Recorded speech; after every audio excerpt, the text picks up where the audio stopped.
ഏട്ടന്റെ ഓർമ്മശക്തി ഭയങ്കര. കൊറേ മുമ്പ് എപ്പോഴും ഗോവയെ കൊണ്ടുപോകണമെന്ന് പറഞ്ഞ് ഞാൻ ശല്യപ്പെടുത്തിയിട്ടുണ്ട്. അതാ ഇപ്പൊ കോമ്പൻസേറ്റ് ചെയ്യുന്നത്. ഈ ഭൂമി മലയാളം കണ്ട ഏറ്റവും ഭാഗ്യവതിയായ അനിയത്തി. ഇനിയൊരു ജന്മം ഉണ്ടെങ്കിൽ ഞാൻ പ്രാർത്ഥിക്കും ആ മനുഷ്യന്റെ കൂടെ പിറപ്പായി ജനിക്കാൻ. ഏട്ടനെ സ്നേഹിക്കാൻ മാത്രമേ അറിയൂ. അത് ഈ അനിയത്തിക്കും അതെ. ഒരു തരത്തിൽ ഭാഗ്യമായി യാത്ര. നീ ഇവിടെ ശ്വാസം മുട്ടി തുടങ്ങിയിരിക്കുന്നു. ഐ എം സോറി പപ്പ. അങ്ങനെ പറയരുത്. എനിക്കിവിടെ എന്താ കുഴപ്പം? ഈ സഹനശക്തി നന്മയായിട്ട് ഇവിടെ ആരും കാണില്ല. ഓക്കെ, കുറച്ച് ദിവസം നമുക്ക് ഈ വീട് മറക്കാം.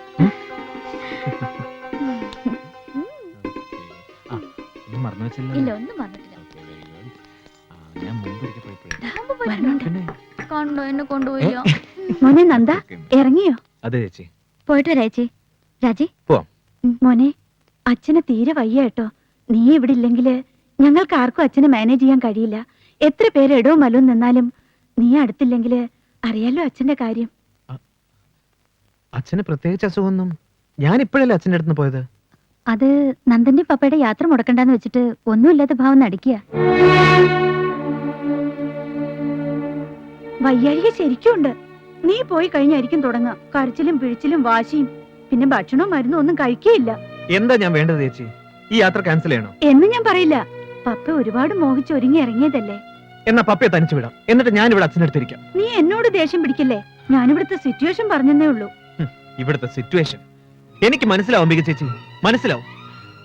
സ്വന്തം ജീവിതം ചളിക്കുണ്ടിലായി തീർന്നവരുടെ ഫ്രസ്ട്രേഷൻ, ജലസി അനുവദിക്കരുത്. ആരെയും നന്നായി ജീവിക്കാൻ അനുവദിക്കരുത്. അതേ പ്രസംഗം പറയുന്നു. നീ നിന്റെ ഭാര്യ വിളിച്ച് എങ്ങോട്ടാന്ന് വെച്ചാ പോടാ. തന്തയെ ചുടുകാട്ടിലേക്ക് എടുക്കുമ്പോഴും ഇവിടെ വേണ്ട. പോ, ഗോവയ്ക്കോ സിമിലേക്കോ. പ്രാഗി കൊല്ലും എന്റെ അച്ഛനെ നിങ്ങളൊക്കെ കൂടി. ഭാസ്കര, ലഗേജ് ഒക്കെ എടുത്ത് റൂമിൽ വെക്കാം. സോറി പപ്പ.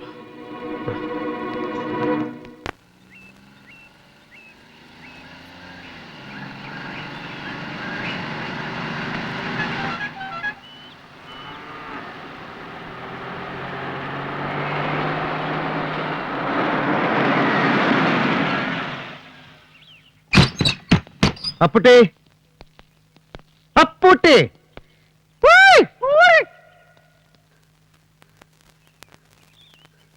വണ്ടിയുടെ ശബ്ദം കേട്ടു. ഞാൻ ആ പത്താപ്പേരുടെ പിന്നിലായിരുന്നു. പക്ഷെ തീരെ പ്രതീക്ഷിച്ചില്ല കേട്ടോ. അങ്ങനെ പ്രതീക്ഷിച്ചിരിക്കുമ്പോ കേറി വന്ന എന്താ അപ്പുട്ടി അതിനൊരു മേളം ഡിമാന്ന് വന്ന് വേണം. മുമ്പും താൻ എന്നെ അങ്ങനെയല്ലേ കണ്ടിട്ടുള്ളൂ.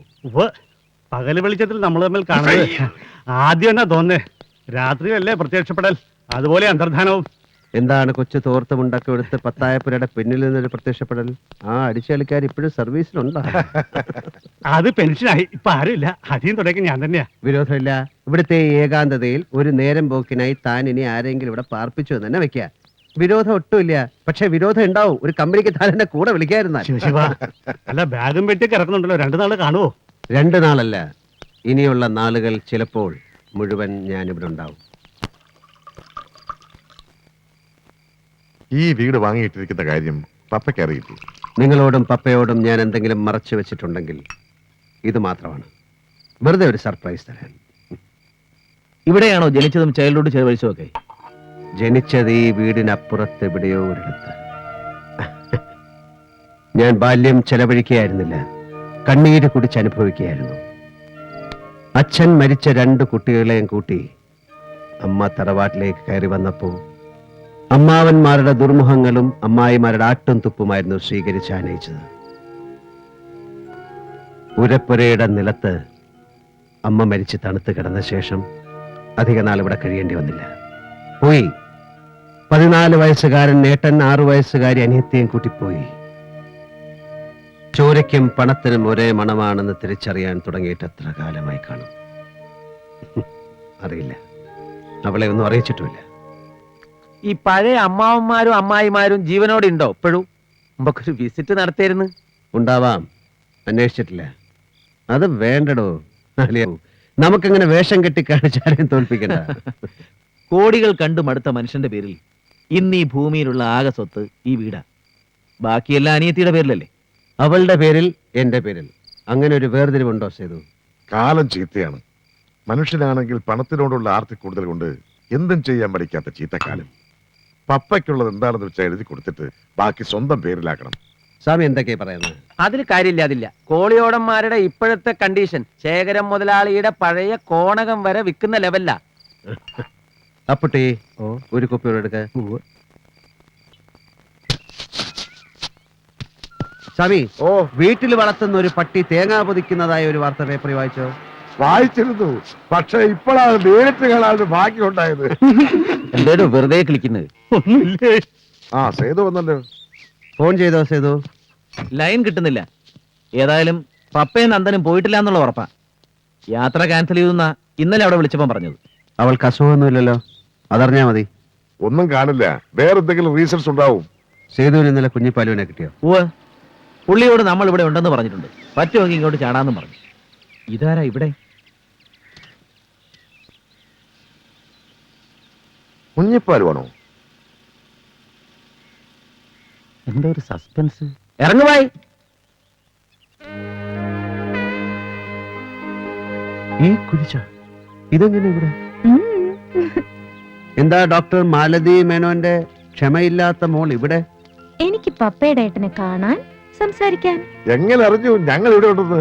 ഒരുപാട് അന്വേഷിച്ചു. ഒടുവിൽ കുഞ്ഞുപാലുവേട്ടൻ പറഞ്ഞു തന്നു. പിന്നെ ഒരു ഫ്രണ്ടിന്റെ കാറും കടം വാങ്ങി ഇനി പോന്നു. അമ്മയ്ക്കറിയോ? ഇല്ല, പറഞ്ഞാ വിടില്ല. സോ പറയാതെ ചാടി. മോള് കിട്ടുന്ന സ്പീഡിൽ വണ്ടി തിരിച്ചുവിട്. വെറുതെ ഓരോ കുഴപ്പങ്ങൾ ഉണ്ടാക്കണ്ട. അവരവിടെ കിടന്ന് അന്വേഷിക്കില്ലേ? പോവാം. എനിക്ക് സംസാരിക്കണം. എന്ത് സംസാരിക്കാൻ? ആരെന്ത് പറഞ്ഞാലും എനിക്ക് ഈ വിവാഹത്തിന് സമ്മതമാണ്. എനിക്ക് സമ്മതമല്ല. എതിർപ്പുകളെ അവഗണിച്ച് ഒളിച്ചോടി കല്യാണം കഴിക്കാൻ പറ്റിയ ഒരു പ്രേമരോഗി പയ്യൻസിനെ ക്ഷമ എന്നിൽ പ്രതീക്ഷിക്കരുത്. ഗോൾഡ് സ്മഗ്ലിംഗ് കേസിൽ 2 ദിവസം പോലീസ് ലോക്കപ്പിൽ കിടന്ന എന്നെ അംഗീകരിക്കാൻ ക്ഷമയുടെ വീട്ടുകാർക്ക് ബുദ്ധിമുട്ടാവും. അവരുടെ മാനസികാവസ്ഥ ക്ഷമ മനസ്സിലാക്കണം. ഞാനത് കാര്യമാക്കുന്നില്ല. എനിക്കറിയാം പപ്പയുടെ ഏട്ടനെ. എന്നെയോ? എന്നെ അറിയാമെന്നോ? ഇല്ല കുട്ടി, നീ അതിന് ശ്രമിക്കുകയും വേണ്ട. പൊയ്ക്കോളൂ. കുറച്ചു കാലം കഴിയുമ്പോൾ ഈ ഇൻഫാക്ച്വേഷൻ മാറും. സ്വാമി, ആ കുട്ടിക്ക് പറഞ്ഞ് മനസ്സിലാക്കി കൊടുക്കുക.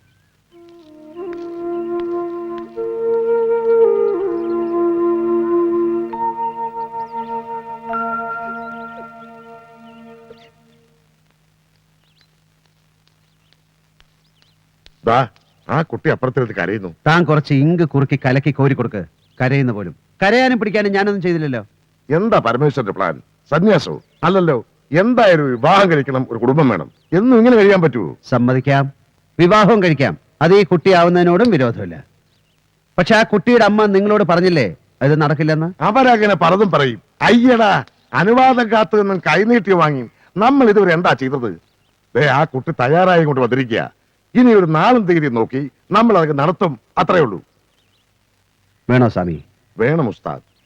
എന്നാ നിങ്ങൾ ആ കുട്ടിയെ പറഞ്ഞേക്ക്. ഇന്ന് തന്നെ കെട്ടണമെന്ന് വാശിയിലൊന്നും അല്ലല്ലോ. സമയം മറട്ടെ.